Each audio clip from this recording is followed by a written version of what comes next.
this is a flaw question, and then it has a weaken lead in here in the stem. And when you recognize that, you could just go ahead and treat it like a weaken question. We're essentially trying to make the conclusion less likely, usually by attacking an assumption, although sometimes we use independent grounds, and we'll be on the lookout for causal arguments because they're really common on weaken questions.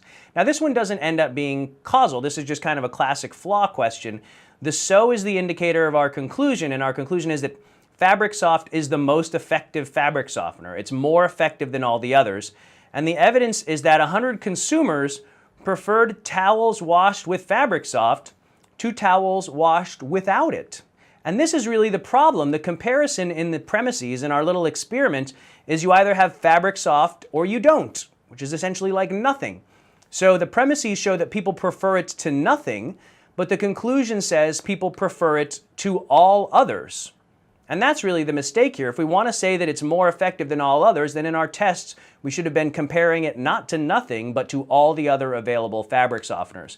So this is just a bad comparison. We should have compared it to other fabric softeners. I want to find an answer choice that points that out. Let's go ahead and check them out. As we evaluate the answer choices, we're going to ask ourselves, does this hurt the argument? And it doesn't really matter whether any of the consumers tested were allergic to fabric softeners. In fact, if they were, you would think they would have preferred the nothing. And so, but everybody preferred the Fabric Soft one, and so that's not really damaging to the argument. It doesn't matter how it treats the environment, that's going to be out of scope. The cost of it doesn't really matter. It's all about whether people like it more than the others. The consumers find the benefits worth the expense. That doesn't really matter either. The point is whether they like it more than the others, whether they had the opportunity to evaluate anything else, and it seems like they didn't.